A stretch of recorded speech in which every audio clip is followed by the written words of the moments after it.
Hello, everyone. My name is Dominique Reese, and I am the program manager for our supply chain vertical here at Plug and Play Tech Center. I wanted to first thank you all for joining us for our third series of our Black Founders webinar. We have some amazing world-class speakers and some great startups lined up for you today. So today we'll be having opening remarks by myself, and then we'll be featuring a fireside chat with Shelly Archambault, Burunda Prince. And then we'll be having startup pitches from Reset Digital and Audiomob.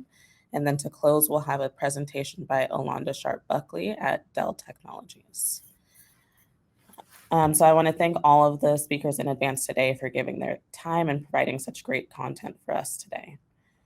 So for those of you who don't know about Plug and Play and what we do, I would like to just give a quick 2-minute overview before we carry on with today's agenda. So as you can see, Plug and Play is made up of an ecosystem of various change makers, ranging from corporate partners, startups, different mentors and VCs, governments and universities, and so much more. So we have 3 arms to our business model. Next slide, please. One being acceleration, another being corporate partners, and then the last being venture capital. We're going as one of the world's most active VC firms with making over 200 investments per year. We also stand as one of the world's largest global innovation platforms, which we offer a platform for startups and corporations and venture capitals to connect and collaborate. What makes us different from our competitors is the following that you'll see on the next slide. So we have more than 10,000 startups per year. As mentioned, we are global, so we have over 34 different locations worldwide. We really focus on our brand, so signing some of the most top corporate partners. And we have a lot of expertise within our business as well. If you could go to the next slide. These are some of our success stories and some of our unicorns for the company as well, ranging from Dropbox, Lending Club, PayPal, and Honey, which was most recently acquired by PayPal. Next. Plug and Play is also signed with 400 of the world's top corporate partners who are looking for the next best startups to help them innovate their companies. So we have 18 different programs, each of them, next slide. Each one focusing on a different area. So we have focus areas in fintech, media and ads, supply chain and logistics, smart cities, real estate, and new materials and packaging, as well as sustainability. Going back to our presence, so see that continuing to grow each year. We believe that innovation is everywhere in the world, and it's up to us to find where those innovators are and connect them to make change happen. So without further ado, I'd like to get started with the top of our agenda with the fireside chat between Shelly. So I'll bring them up now so that we can get started. As just a quick intro before they introduce themselves, Shelly Archambault is the board director for various Fortune 500 companies, and she's also an author and former CEO. And Burunda Prince is the COO at the Russell Brand. I'll let them fully introduce themselves. We can start with you, Shelly. Hello, everyone, and thanks very much for having me today. I've been looking forward to it. I have been in technology my entire career. I'm one of those odd ducks. I actually decided early in life at about 16 that I wanted to be CEO of a company one day, and I spent my career focused on that. So after 14 years at IBM, rising through the ranks and becoming a general manager and VP of multi-billion-dollar divisions, I left to work my way to Silicon Valley, where I became CEO of what became MetricStream. I ran that for 15 years. And now I serve on public boards, national nonprofits, advise companies, universities, and try to help people understand how they can achieve what they want out of life, which is why I wrote the book, Unapologetically Ambitious. Thank you. I'll move on to you. Introduce yourself. Absolutely. Shelly, I can't wait to read your book. I too am one of those odd ducks. I don't think I started at 16, but I decided I wanted a career in technology. I'm a chemical engineer by training from MIT.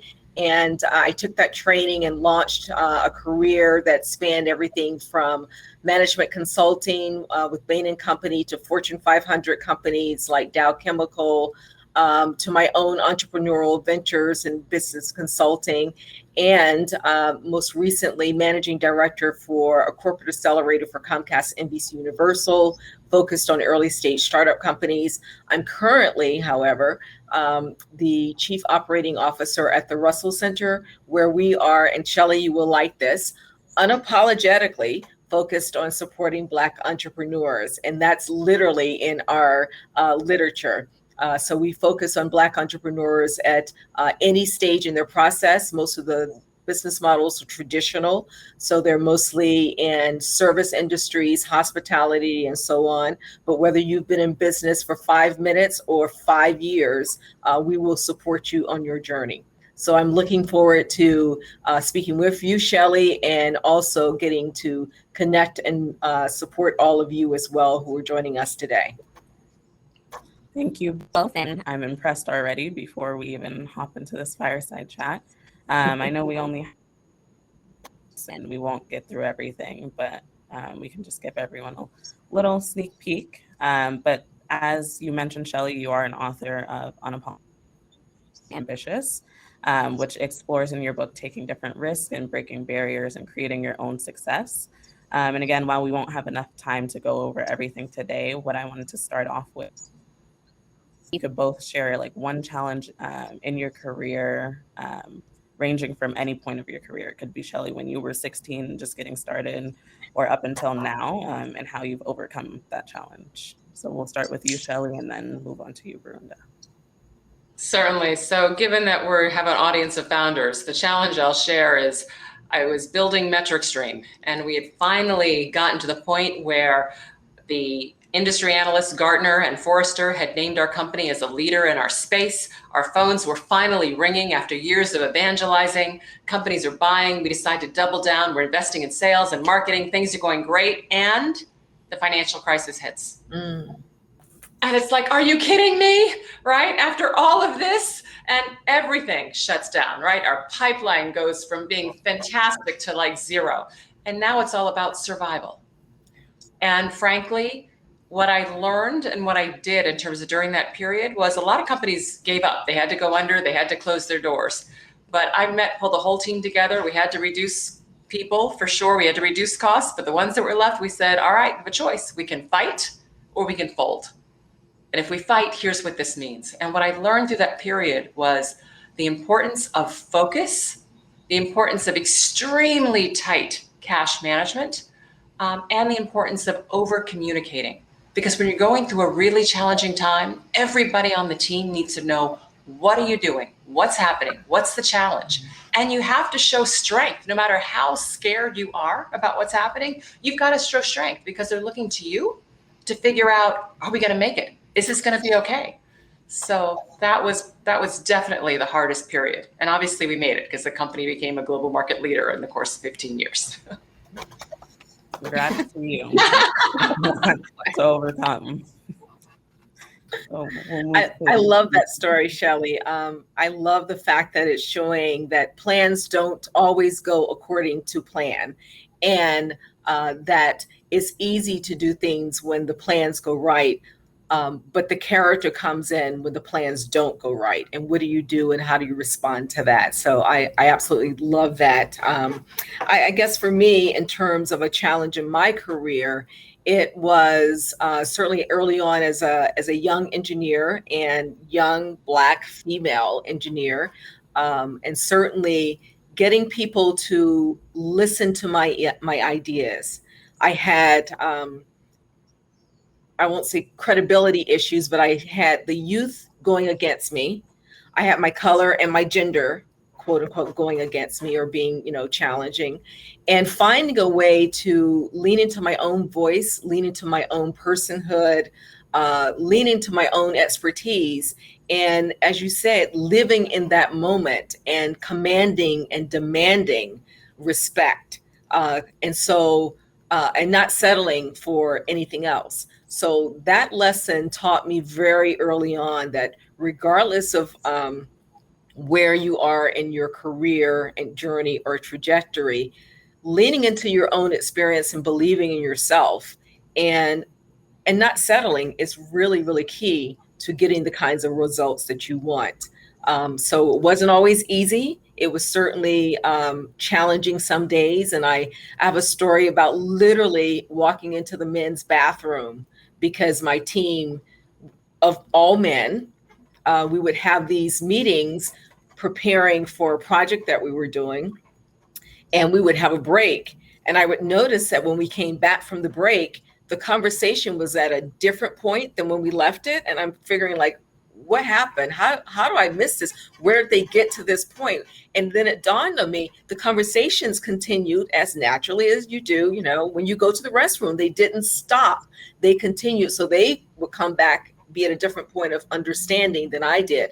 So the first thing I did was to bring that to their attention and said, hey guys, I realize that, and literally it was guys, I realized that when you go to the restroom, when we have a break, the conversation continues and the understanding and sharing continues, but I'm not part of that. So that limits my ability to understand where we are, to contribute, and to really advocate for these results. So could we agree to like table the discussion during the breaks?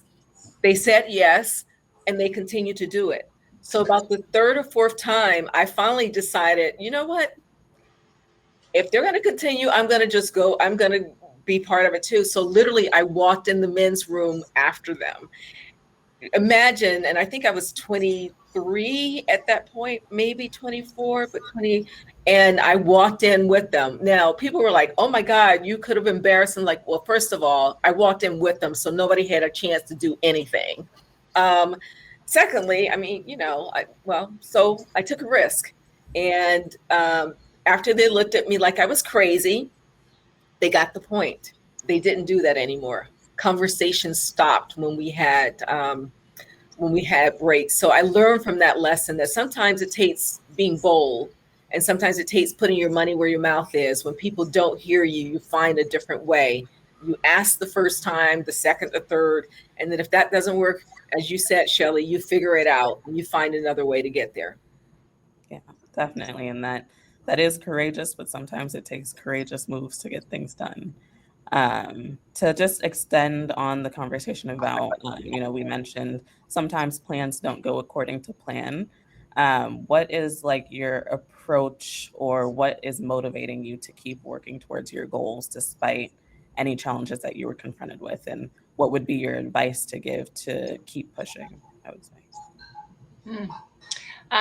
Frankly, I'm just a driven person. So I'm very goal oriented. I set goals, I set targets, and that becomes my North Star. And then I work very intentionally to try to figure out, all right, is every step I'm taking, is everything that I'm doing actually moving me closer to where it is I'm trying to go? And if it isn't, then I make changes, right? And as long as it is, then I continue to move forward. So I'm one of these people that is actually pretty self-driven. But what I've learned is, for most people, if you actually set a target for yourself, or you set an objective and you figure out how to actually make it happen, that's where the real power is, in making sure that as you take individual steps, you're moving forward. So as you're building a company, it's one thing to say, I want to build a company. Okay.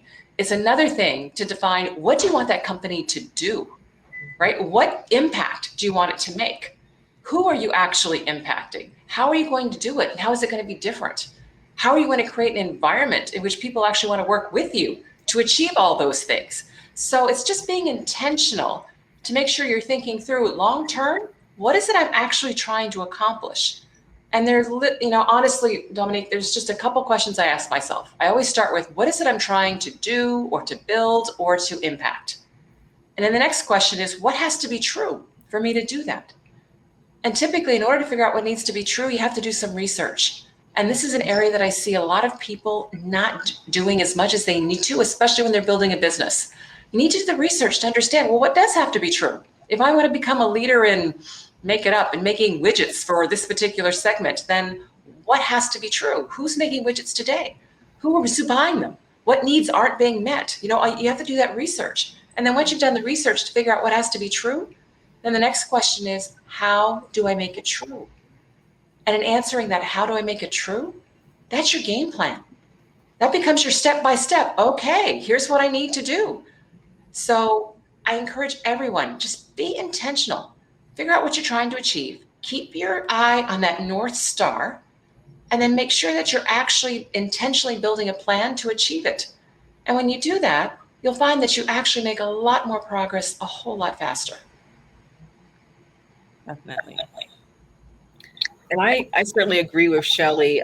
North Star is important. I also agree that I'm very results oriented to the point that I have sticky notes. Let me see if you can see my wall. I have sticky notes on my wall, and I relish being able to ball up that sticky note and chuck it in the trash can. I mean, it's a small victory, but it's a visual reminder of what I've done. I've crossed something off my list. I've thrown something away. I've moved the ball forward.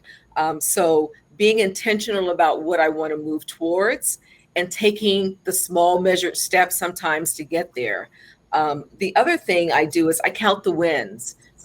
So I remember when things are challenging and hard, I remember what I've done in the past that enables me to meet this challenge. So I remember the victories. I remember the impossibilities of what it looked like when I started something.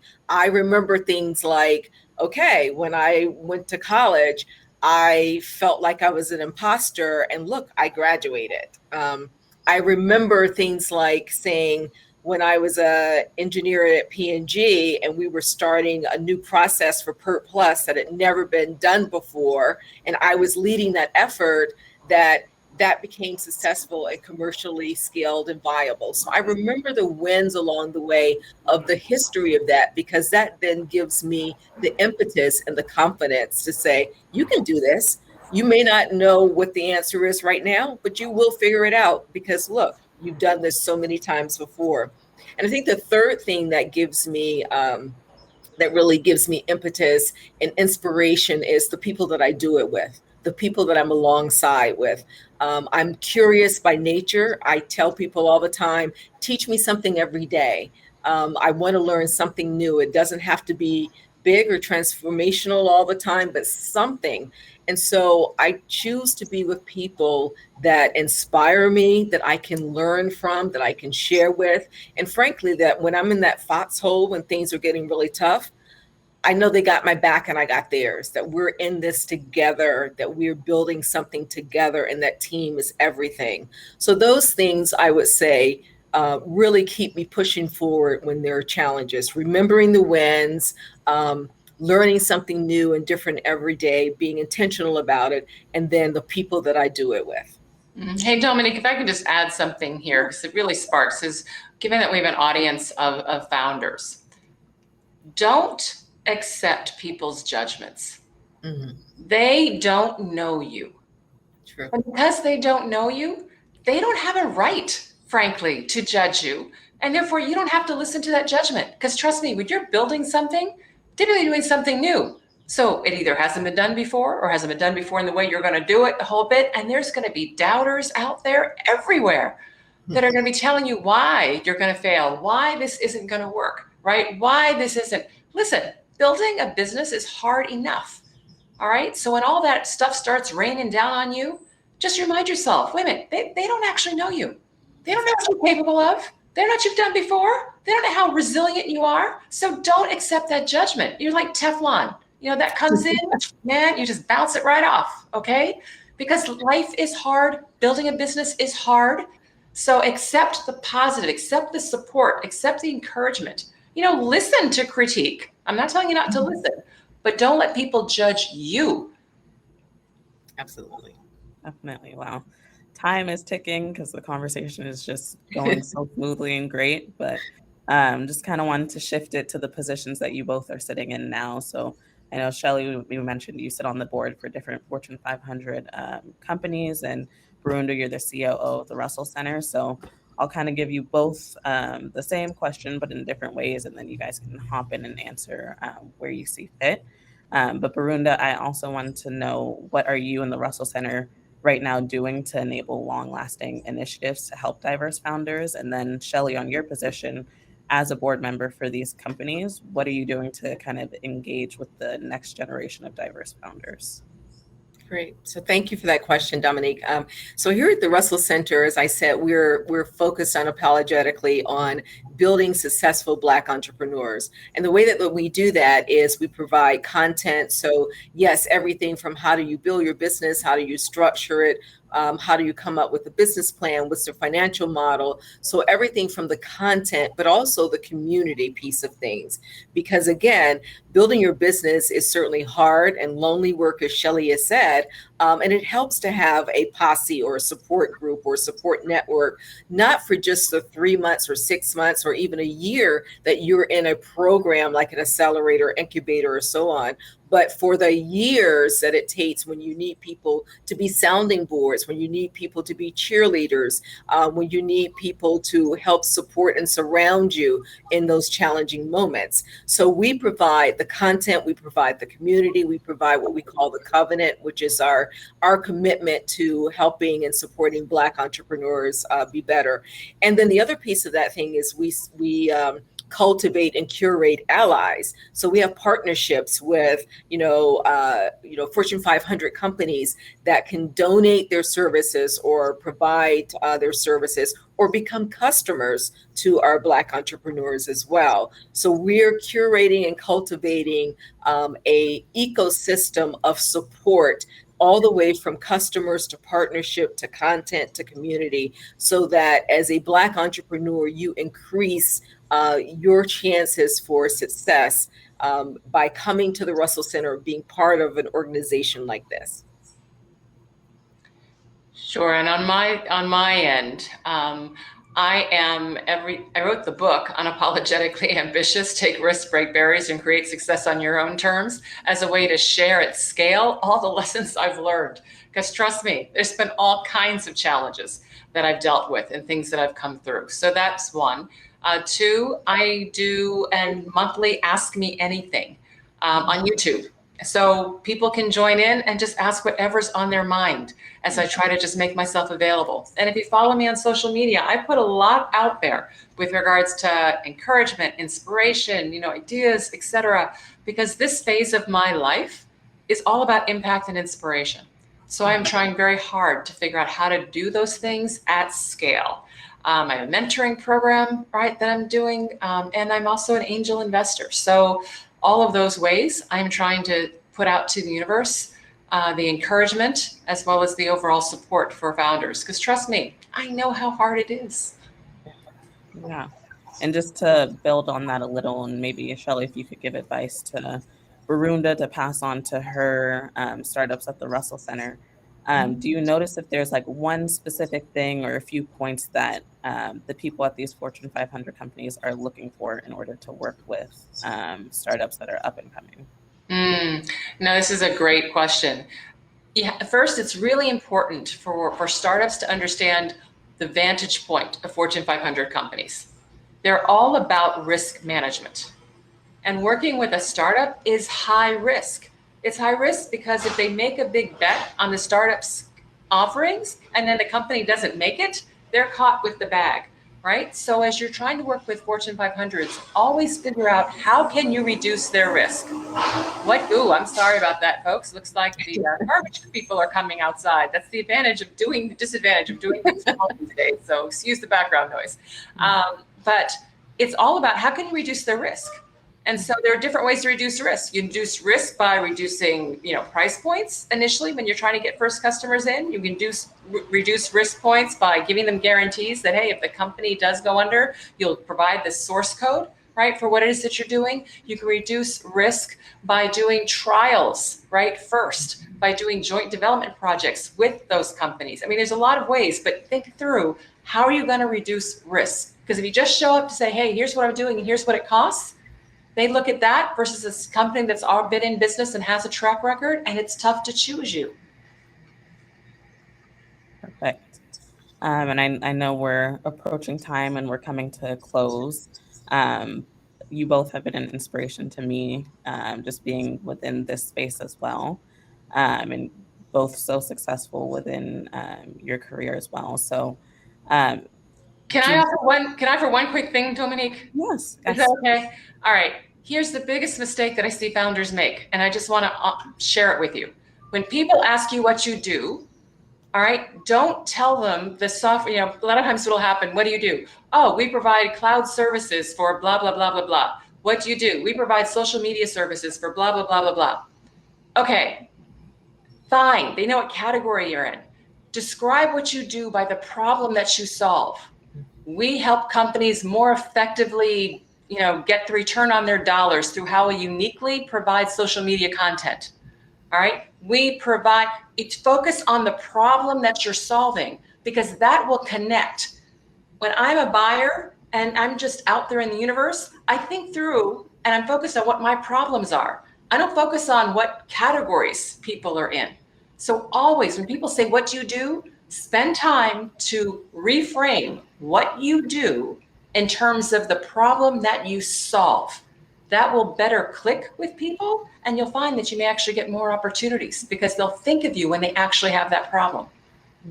Yeah, I think along those lines, it's what's your value proposition, and underscoring the word value. What value are you bringing? And as Shelly said, how are you helping my bottom line? How are you helping my operations run more smoothly or efficiently or effectively? How am I leveraging my talent better because of your product? So the value proposition, there's a reason that we use that phrase as opposed to what is your product per se. It's how are you going to help me? That's what the bottom line is. Yeah. And as we close, I mean, I know we have Baruna, you of course are a resource to startups here going through the Russell Center, but are there any key resources or key things that you would tell founders to take advantage of in the world that we are in now in terms of just taking their startup to the next level?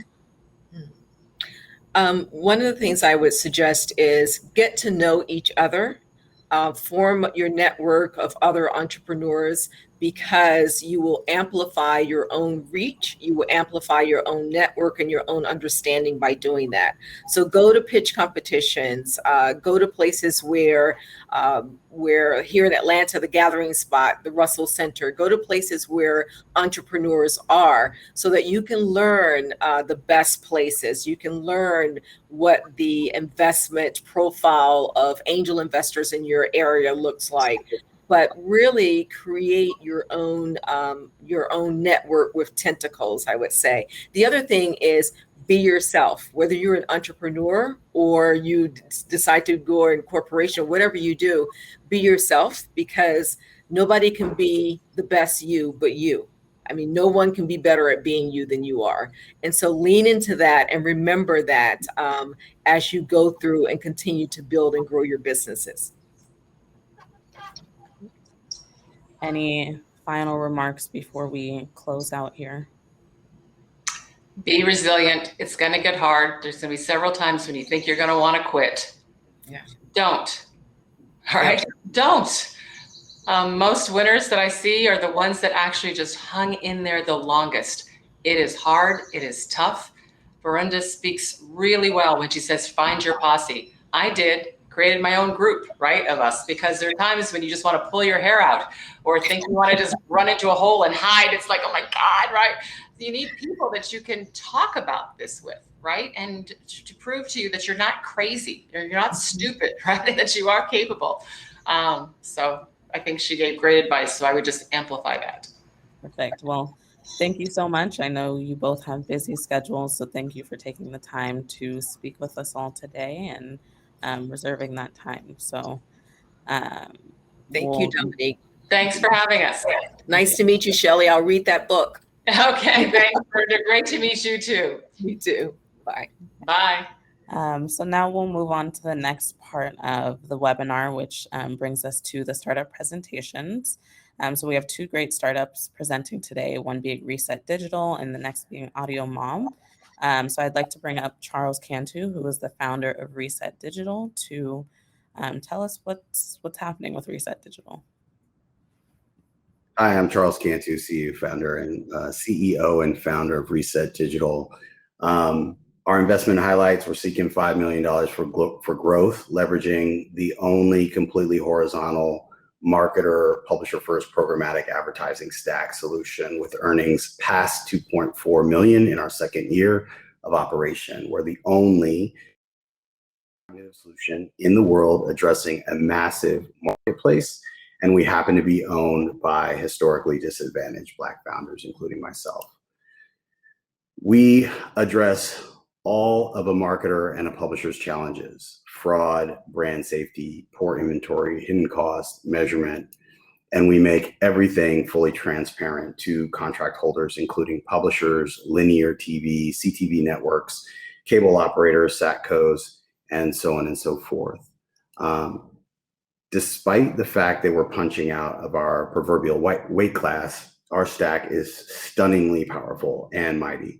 We're the only tech partners in the world that can deliver neuroprogrammatic, which we invented, as well as transact linear television with our partners Comcast. Our team has well over a century of experience, and frankly, if you add our advisory board, we're talking about centuries of wisdom. We've redefined programmatic and what it is, and we're the only Black-owned ad tech with the kind of adoption that we have. We have Procter & Gamble, Unilever, Disney, the Trade Desk, National Association of Black-owned Broadcasters, iOne, and we're the only cognitive messaging solution in the world. We have 3 subsidiaries right now. South Africa, we launched in Africa. We've closed Inc. and Top Gear as our first 2 publishers, and we're working with Unilever, who announced publicly what we're doing with them. Our subsidiary Fresh Baked is a creative agency designed to leverage our neurocognitive frameworks, and our first account was Disney. We're really proud of that, obviously, so them being some of the best creatives in the world, and our first campaign was FX. Rain is launching currently right now as a value-added reseller to our services for smaller and mid-tier to work with some of the smaller NABOB and MPA publishers and so on and so forth. We began building in 2018. 2019, we started selling successfully. In 2020, we surpassed 2.3 million in gross revenue, and now our clients are the top in every category. The client, P&G, independent agency, Horizon Media with a $20 million contract, and we're working with Dentsu, Publicis, Omnicom, and we targeted the largest holding company, WPP, and we just sent them their contract. They started white labeling some of our cognitive platform for their neurocognitive division. Adoption is strong. P&G, Unilever, Starbucks, L'Oreal, Milk, Equinox, Disney are all clients now. We are literally servicing our $20 million contract with Horizon now, and the market is massive. For growth, we plan on expanding our service to our accounts, retaining customers that we already have, and leveraging our strong successes that are expanding throughout the industry. And that's it. Thank you.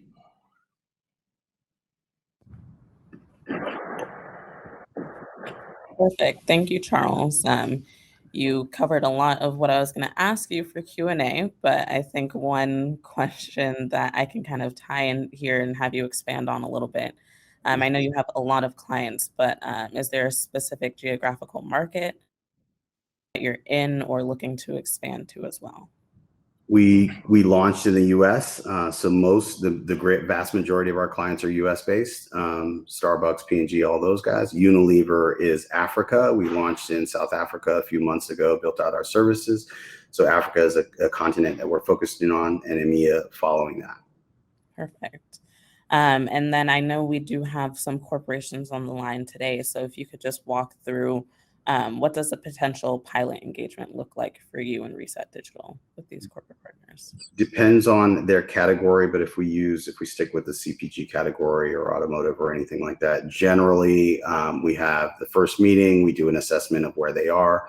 Our products are completely modular, which means that we can plug into and plug and play with any infrastructure, including their ad agency, just understanding where they are. So we do an assessment, we have a conversation, we share what we can do. And once we have that conversation, example with L'Oreal, we may have 3 different directions that we decide to go, from a creative standpoint, from a data standpoint, and or a media and investment standpoint, and executing their planning and buying. So a few different ways that we move forward with them. Perfect. And then to kind of close out for now before we get to networking, for the people watching, what is it, if anything, do you feel like your startup needs right now to really take you to the next level, further than where you're already at? Yeah, to give you an example, Procter & Gamble, largest company in the world, and their holding company agency, Dentsu and Cara, servicing that organization, we have 20 employees. We're looking to hire 4 engineers immediately right now. That having been said, we could probably use 10 people alone just to service that account. Multiply that by Horizon Media, and they're $20 million who could be spending $250 million a year with us annually. We could use another 20 to 25 just for that account. So, at this point, we need services and engineering. We're pretty engineering heavy, but that's where we're focused. Perfect. Well, I believe we definitely do have some people on the line that can assist you with that, and we'll be happy to bring that conversation over to the networking portion at the end of the event. So Charles will have his own table for anyone to come and visit and talk with him about Reset Digital. So thank you for now, Charles, and we'll see you later. Ciao. So next, we'll be moving to Audiomob. So I'd like to bring up Christian Facey, who is the founder and CEO at Audiomob, to share what his startup is as well. Great. You can hear me, see me okay? Yes, we can. All right, great. Let's get the clicker on. Great. So I'm Christian, founder of Audiomob. And what we do is we bridge the gap between audio and mobile opportunities. This is using non-intrusive audio ads in mobile games and apps. So my background, managed $100 million at Google as a strategist. I was a science partner at Facebook. And outside of work for years now, I've developed my own mobile games. And I'm also an avid lover of hip hop and jazz music, very chilled out music. And I started experimenting with streaming this music directly into the games that I was making, combined with my advertising expertise and our genius CTO, Wilfred. He's an ex-Google engineer, ex-JP Morgan and ex-Goldman Sachs. We started looking at the applications of audio, not just the music, the audio ad industry.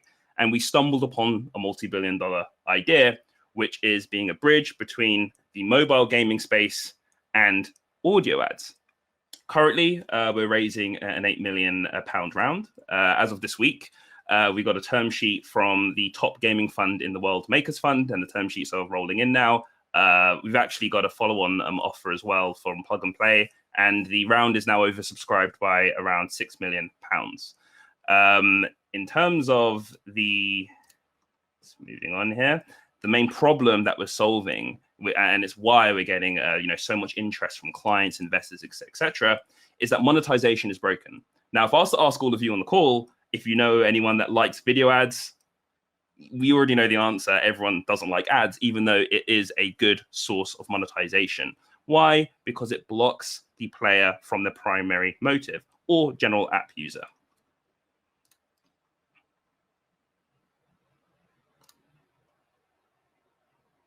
Great. So the opportunity here is that 61% of players actually leave their audio on. Yes, you may play your game and leave the game muted, but the actual audio of the phone handset is on. Maybe the phone rings, maybe you're listening to something while you play. And this is the main opportunity here, that we are able to analyze the audio state of any given device and then analyze those audio signals and send the right audio ad to the right user when the phone audio is actually on. Audio advertising is a $100 billion industry. Mobile gaming is also over $100 billion in total addressable market. And both industries are growing above 20% in the high double digits.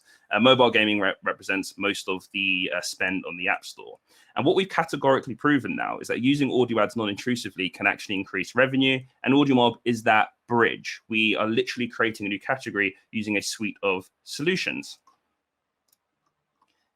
The first solution is that we create new advertising slots. So we can increase gaming banner revenues by 600%. We do not damage retention, and we also do not damage previous monetization methods. I'm going to play a quick testimonial here.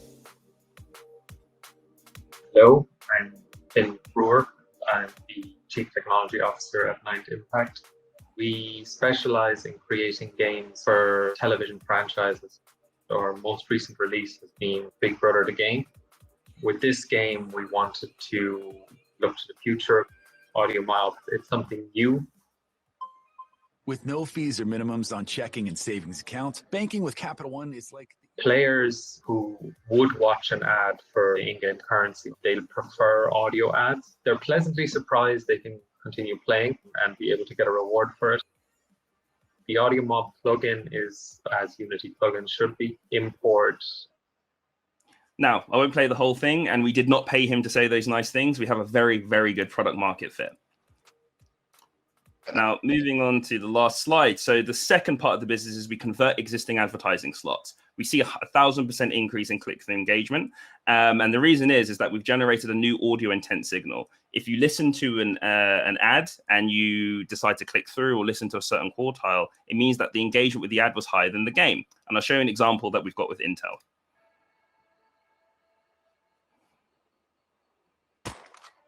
Sure, gaming on your mobile is a great way to escape the real world, but gaming on the Intel Core processor transports you to a new world altogether.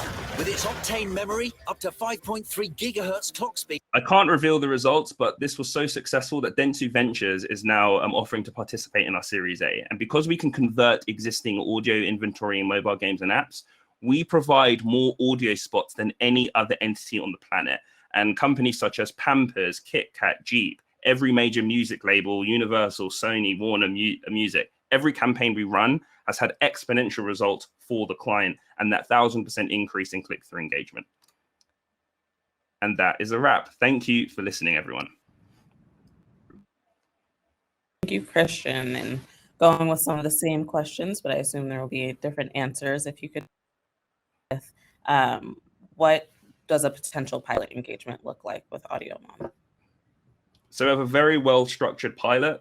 We have a brief conversation with the client to see what the feedback is, who they want to target, etc.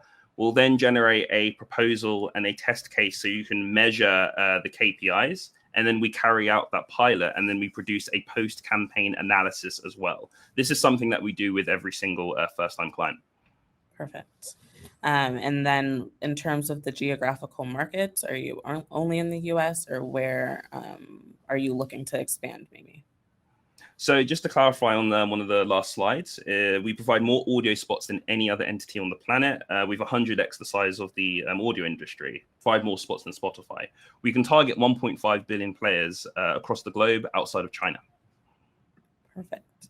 And then lastly, before we wrap up here, if there's anything that Audiomob needs in order to take you to the next level, what would you say that would be? I would say introductions to game developers is always nice because we are a gaming monetization company. But we work with so many big brands: Pampers, Disney, Intel, etc. If any brands are interested in running a pilot, we're very, very confident in what we can do. Would be more than happy to discuss. Perfect. Thank you so much, Christian. Thanks We for will having me. see you at networking for anyone that is interested in speaking with you more. Take care. Thank you. So that concludes our startup pitches for the time being. And again, you will be able to meet with them at the networking portion and be able to ask them any of your questions.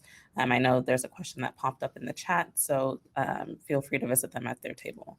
But now moving on to the next portion, I'd like to welcome Olanda Buckley, who is the Senior Engineering Director for Global Configuration Services at Dell Technologies. So I know you have a great presentation lined up for us, so I will let you take it away. Awesome.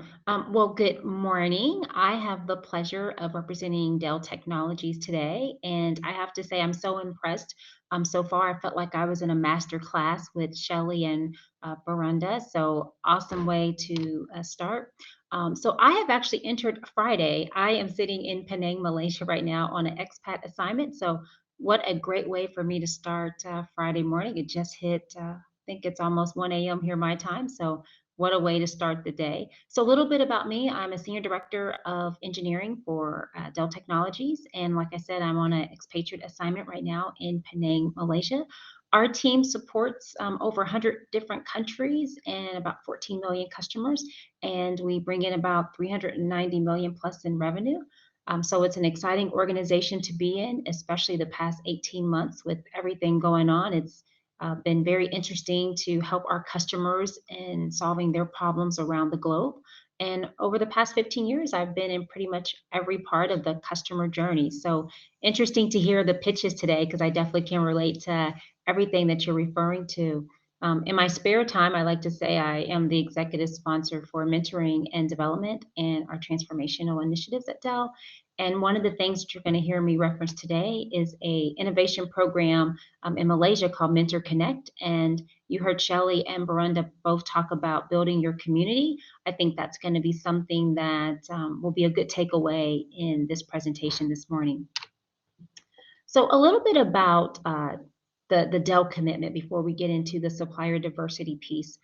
It's really important for me to set the context of what Dell and our goals are, because as you think about potentially partnering and working with Dell, it's important that you understand what the goals are that Michael has set for all of us, because it's a commitment that we are actually holding our potential startup and partners to as well. So the first thing is around advancing our sustainability. So this is something that is near and dear to our heart around the globe, which just really means by 2030, we hope to have at least half of our product content that we create made from either recycled or renewable material. Around cultivating inclusion, we have quite a few goals in this area, but two that I will highlight is that we definitely want to ensure that we're increasing our women in the workforce, and that we are also really inspiring our employees to give back to their communities and participate in our various employee resource groups. And then transforming lives, that is something that you are going to hear if you see the commercials, if you see anything from Michael. We really talk about how do we leverage our knowledge and use technology to help nonprofit partners digitally transform so that they can better serve their communities. And then when you talk about partnering with us, one of the things that we want to ensure is that as we partner with different organizations, that you understand the commitment that we're making to these goals and that you're helping us to meet and achieve these goals. And so that really takes us to the supplier diversity piece. So, there's really three areas that I want to focus on, which is really what's our commitment, how are we collaborating, and how are we helping to develop our suppliers. And so the commitment is really around what are we doing in the community, and what's our commitment to spend and partner with various diverse suppliers. And so $3 billion has been spent so far with women-owned, minority-owned suppliers and small businesses annually. That is a really huge commitment. If you think about the number of Fortune 500 companies that exist, there's only 6 that are in what we call the $1 billion roundtable, and those are companies that are making that kind of spend, and we happen to be one of 6. We are really big on partnering and finding and identifying new diverse suppliers. We have over 1,000 plus different suppliers that we work with, but we're always out trying to figure out, who's next, what's next, what do we need, how do we partner? And that's something that's really big for us. And what we've learned, especially over the past 18 months, is how do we take the opportunity to create training and development programs for our partners? Operational excellence is something that's really critical. And so how do we ensure that our partners understand how to put together their operational metrics? How do we help them with topics around just security? It's big right now for all of us. And so there's been a lot of programs that we've actually put in place over the past year and a half, as a lot of companies have made the transition to remote working. And so we've tried to bring our partners in the programs in progress to help them deal with, you heard Shelly talk about being resilient. There's a leadership component to this. Just technology, what's happening today and what's going to be the trends for tomorrow. And I just think overall, what the biggest takeaway around our commitment to supplier diversity is that we believe that if we help others succeed and grow, then that makes Dell very successful. And so are you interested in working with us? Who wouldn't be? It's a great company to partner with, but what are we actually looking for? And so these are the 3 type of areas and criteria that we have for partnering in our diverse supplier programs. And so of course, being privately owned is great, publicly owned as well. And then just ensuring that you meet the underrepresented criteria. And I'm actually going to go through that because I think that people hear well, what does underrepresented mean? But I really hope to simplify for it so that the takeaway is, okay, I fall in one of those categories. I'm one of these companies. I'm ready to get started. And we really make it simple. If you decide that you want to partner, it's literally a form, a couple clicks, you submit, and then you get contacted and the engagement starts. So we've really tried to simplify the process for people to partner with us. And the other thing I will call out is we are a huge company. So we have needs across the customer lens for different suppliers. I know that people tend to talk about supply chain and the diversity in that, which definitely we have it. But we have suppliers that are helping us with training and development programs. We have suppliers that are helping us just fill the gaps that we have. So when you think about partnering with us, don't think about it as, oh, I just have to be somebody who can help from a supply chain perspective. We're helping our customers solve problems. So we need all kind of suppliers on board to help us. And so when we say underrepresented, what does that actually mean? So at a very just simplistic level, here are the categories that really highlights. So it's women, of course, minorities, veterans, LGBT communities, and then hub zones. And so these are the 5 areas that if you fall within one of these, that is what we reference when we say underrepresented. If you're unsure, if you qualify for this, not really sure if you're, a startup would qualify, literally you can reach out to us. We have a whole organization that is committed and dedicated to running the Supplier Diversity program. We have a chief operating officer over this whole program. So there is a whole organization that is committed to onboarding, training, developing, and answering these type of questions around supplier diversity. I want to actually spotlight 2 diversity programs that we have right now that have really been beneficial for our suppliers. One is around development that I mentioned. So what we're finding is that there are a lot of suppliers where they have a very good product. They definitely have something that we need, but they may need a little bit of help with either their operational core, or maybe it's around how do you deal with security? How do I scale with a company so large with Dell? And so we have a program where we actually connect. There's monthly sessions that they go to. You get consulting services with us. So we really try to handhold the suppliers so that not only are you competitive to work with Dell, it also makes you competitive to take your product out and work with other large corporations. Last year in the US, in Nashville, there was a massive tornado that struck. And we just really had a hard time trying to get our products out to our customers because our facility was damaged. And we actually were able to partner with one of our suppliers who had gone through the development program. So it was a great success story to actually use one of the alumni who had developed all these skills, and now they're helping us get products out to customers. So that was really a cool story. Then we also have a program, which is Women in Technology. And this program, it literally takes the development program and it adds more to it to try to ensure that the women in technology are getting all of the community support, all of the tools that they need to be successful. We actually had a alumni in this program during the work from home transition from COVID. This supplier, because of all of their security developments that they had, they were actually able to help us send our employees remote and ensure that there was nothing that was going to happen to our infrastructure from a security landscape. So these are just 2 stories of many that we have. I mentioned that I'm here in Malaysia, and monthly we have an innovation forum with startups, and we have different companies, technology companies, and literally monthly we hear different pitches. We hear stories of people that are saying, how do I overcome this? How do I do this? And it's really a community to share tips. And recently we actually had one of those startups that we had partnered with to do some innovation training in a local university. We actually brought them on board to do some training for us. So having that community that was mentioned earlier for you is real critical, because that community will come out and say, hey, I actually know someone who can provide that for you. Let me connect you with them. Or, hey, I know somebody who actually has that technology in their program. Let me connect you. So the ability to pay it forward is what we're finding is really a success story within our supplier diversity landscape.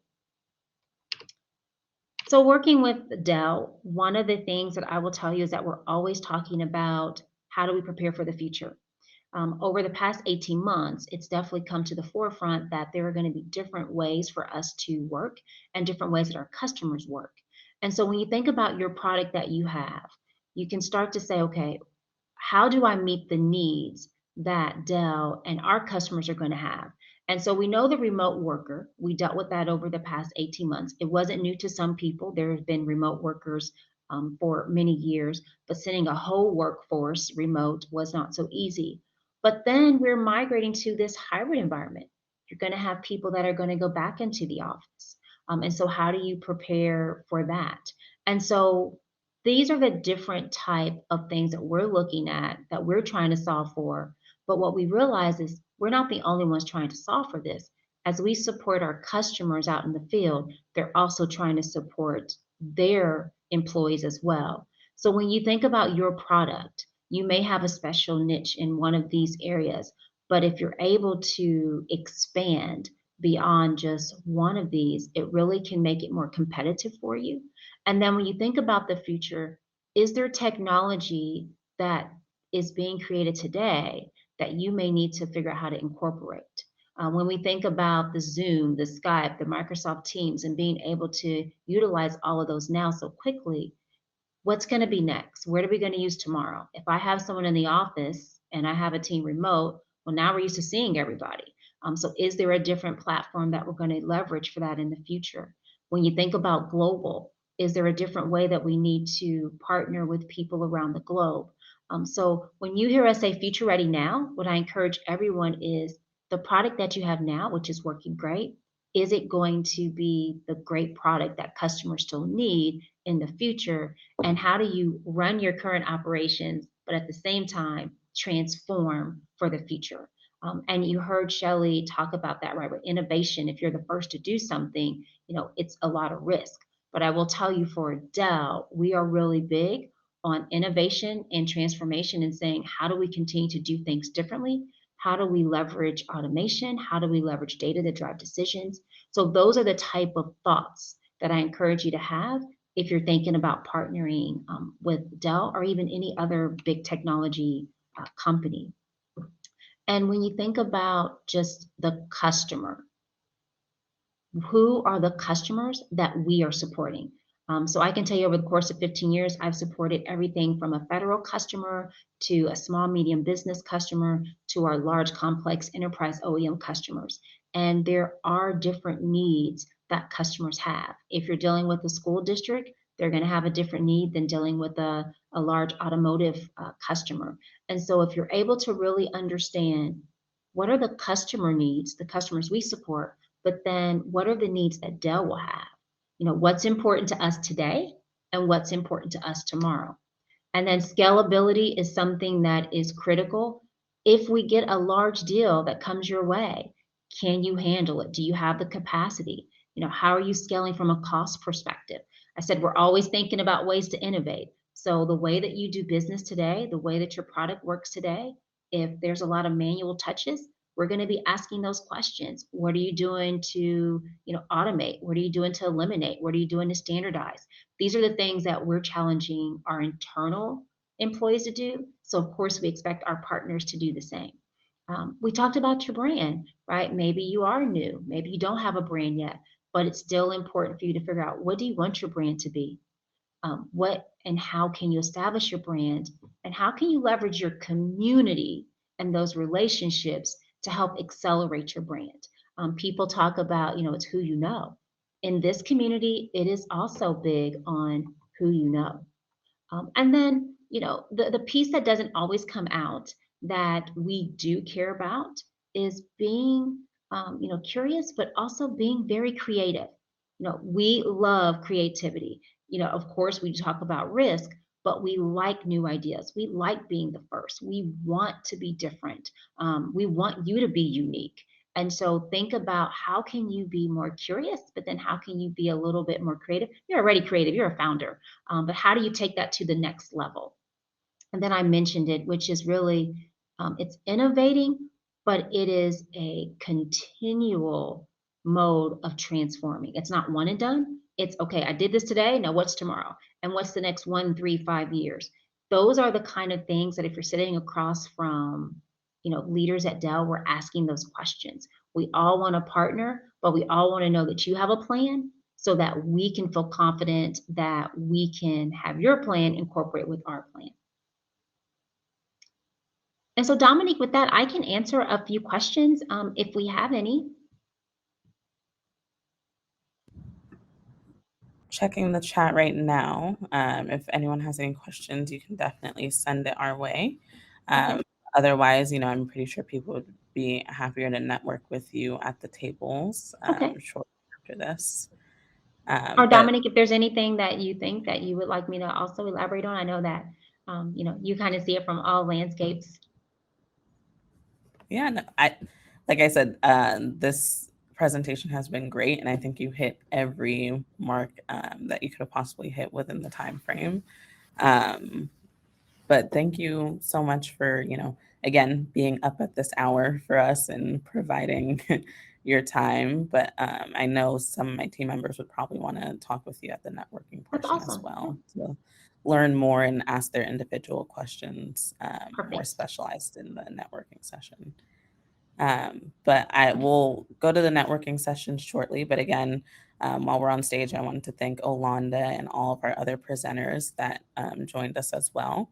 As we ramp up for networking, just a few networking rules and tips and tricks as you navigate through the Remo platform. As you can see, this is the layout that we'll have when we go to networking. We'll have a Remo help desk. If you could go back, we'll have a Remo help desk. If you're having any problems on the platform, you can visit there. The startup tables will be the top 2 tables. And then just a reminder to really enforce the networking capability to just have your microphone and your camera turned on while networking. We'll be there for about an hour or so. And then if you go to the next slide, you'll see the different views that you can have on the networking platform. So if you click tile view, you'll be able to see everyone at your table at a larger view. To switch from tables, all you have to do is double click on the table that you want to visit. And then to escape the larger view, you can just click the back to floor at the bottom left panel. And then if you do not already have your profile filled out, I would recommend filling it out because it essentially acts as your virtual business card. So you can click on other attendees and view their information. Some people have their LinkedIn profile there, so it's easier to connect with people. If for any reason you get to the networking portion and everything's in like a very large view and it's hard for you to see the platform, all you have to do is use your 2 fingers to drag in and out or minimize the view of the screen. So next. Again, thank you to all of the presenters here. And again, this is the 3rd part of a 4-part series for this year.